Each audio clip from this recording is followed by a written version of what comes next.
भारत में आईपीएल होगा तो उसमें पाकिस्तानी प्लेयर्स नहीं खेलने चाहिए और अब बांग्लादेशियों के ऊपर भी बवाल कि वो भी आईपीएल ना खेलें। बीसीसीआई ने केकेआर को तो साफ बोल दिया कि आप मुस्तफिजुर रहमान को बाहर करिए, जिनको आपने आईपीएल ऑक्शन में मोटी रकम में खरीदा है। जवाब में बांग्लादेशी सरकार ने भी आईपीएल के प्रसारण पर बैन लगा दिया और आईसीसी से मांग कर डाली कि हम 2026 में होने वाले टी20 वर्ल्ड कप के लिए भारत नहीं जाएंगे, हमारे मैचेस श्रीलंका में कराइए। भारत में हंगामा, राष्ट्रवाद की बातें, बॉयकॉट की मांग, सब हो गया। लेकिन सवाल है कि यही आईपीएल फ्रेंचाइजीज जब विदेशी लीग्स में जाती हैं तो वहां पाकिस्तानी और बांग्लादेशी प्लेयर्स को खुशी खुशी टीम में शामिल कर लेती हैं। ऐसा क्यों? आइए आज आपको इस विवाद को एक आईने के सामने रखकर दिखाते हैं। आईपीएल दुनिया की सबसे बड़ी क्रिकेट लीग है। टी20 क्रिकेट के बढ़ते क्रेज और मनी मेकिंग तरीकों को देखने के बाद दुनिया के सभी क्रिकेटिंग बोर्ड्स को लगा कि अब हम भी अपनी लीग लाते हैं और दुनिया भर के प्लेयर्स को बुलाकर खिलाते हैं। प्रोसेस तो सही था क्योंकि खूब पैसा बन रहा था और जब बात पैसे की हो तो क्रिकेट के भविष्य की शायद बात स्टेक होल्डर्स के लिए थोड़ी दब जाती है। इन लीग्स के चक्करों में कई खिलाड़ियों ने तो अपने देश के लिए खेलना भी छोड़ दिया, रिटायरमेंट ले लेते हैं या देश के क्रिकेट बोर्ड के कॉन्ट्रैक्ट में आते ही नहीं हैं और फिर दुनिया भर के क्रिकेट लीग्स में हिस्सा लेते हैं। अब आईपीएल में सभी देश के खिलाड़ी खेलते हैं सिवाय पाकिस्तान के। इस बात के समर्थन में हम भी हैं कि पाकिस्तान के खिलाड़ियों की आईपीएल में जगह नहीं है, लेकिन यही बात जो भारतीय फ्रेंचाइजी हैं वो विदेशी लीग्स में अपनी टीमों पर लागू क्यों नहीं करती हैं और इस पर कोई सवाल क्यों नहीं पूछता। अभी जैसे मुस्तफिजुर रहमान को केकेआर ने करोड़ों में खरीदा, लेकिन बीसीसीआई ने कहा कि इनको रिलीज करो। मुस्तफिजुर के खेलने पर खूब बवाल मच गया। शोर हुआ कि बांग्लादेशी खिलाड़ी भी नहीं खेलने चाहिए क्योंकि बांग्लादेश में जो हाल है उसके बाद चीजें बेहतर नहीं हैं। लेकिन यही आईपीएल टीमें जब अमेरिका की एमएलएस या यूएई की आईएल टी20 में जाती हैं तो पाकिस्तानी प्लेयर्स को टीम में रखती हैं और वहां पर बांग्लादेश के खिलाड़ी भी टीम में होते हैं, तो उस वक्त कोई सवाल क्यों नहीं कि आप इंडिया बेस्ड फ्रेंचाइजी या टीम हैं, आप कहीं भी लीग खेलिए, इस नियम को लागू रखिए। कोई सवाल नहीं उठाता। क्यों?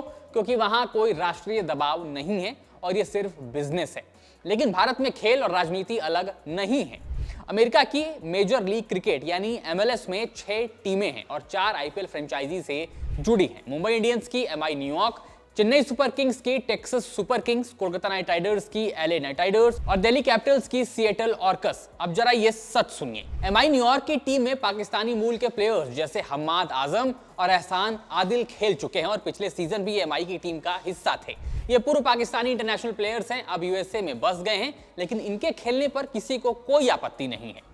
दूसरा, टेक्सास सुपर किंग्स में समी असलम पूर्व पाकिस्तानी ओपनर, जियाउल हक पाकिस्तानी पेसर और मोहम्मद मोहसिन जैसे प्लेयर्स हैं। जियाउल हक 2023 से टीम में हैं और वो पीएसएल भी खेलते हैं।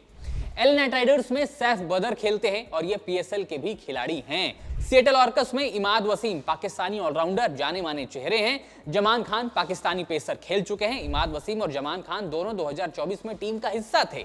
यहां तक कि Haris Rauf San Francisco Unicorns में खेलते हैं, लेकिन वो आईपीएल से जुड़ी टीम नहीं है। लेकिन एमएलसी में जितनी भी आईपीएल बेस्ड फ्रेंचाइजी हैं उनमें पाकिस्तानी प्लेयर्स आपको देखने को मिल जाएंगे। तो ये था एमएलसी का हिसाब किताब। अब जरा दुबई आइए आईएल टी20 में। यहाँ 6 टीमें हैं और ज्यादातर आईपीएल से जुड़ी हैं। मुंबई इंडियंस की एमआई एमिरेट्स, दिल्ली कैपिटल्स की दुबई कैपिटल्स, कोलकाता की Abu Dhabi Knight Riders, Adani group की गल्फ जायंट्स। यहाँ ज्यादा पाकिस्तानी प्लेयर्स आपको सिर्फ एक टीम डेजर्ट वाइपर्स में देखने को मिलेंगे। 2025-26 सीजन में फखर जमान, नसीम शाह, उस्मान तारिक, हसन नवाज, ये सारे पाकिस्तानी खिलाड़ियों ने हिस्सा लिया और खेला।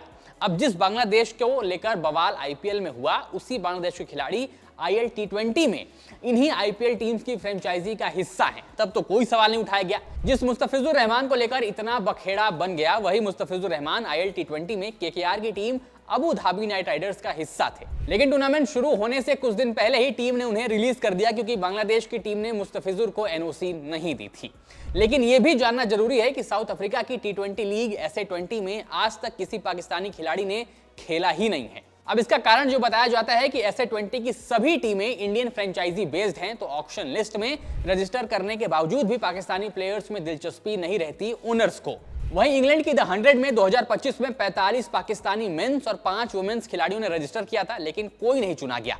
अब यहां भी आईपीएल ओनर्स गेम में है। मुंबई की ओवल इनविंसिबल्स, लखनऊ की मैनचेस्टर ओरिजिनल्स, हैदराबाद की नॉर्दर्न सुपरचार्जर्स, दिल्ली की सदर्न ब्रेव। ईसीबी कहता है कि कोई बैन नहीं है, लेकिन इस बात को नकारा भी नहीं जा सकता कि पाकिस्तानी खिलाड़ियों को ड्राफ्ट से ना चुनने के पीछे की वजह इंडियन बेस्ड फ्रेंचाइजी भी है। पहले पाकिस्तानी खेलते थे जैसे शाहीन शाह अफरीदी, हारिस राउफ, बाबर आजम, लेकिन अब सॉफ्ट बैन की अफवाहें सामने आ रही हैं। तो अब ये सारा मसला आखिर है क्या? ये बवाल और शोर जो मचता है वो सेलेक्टिव क्यों है?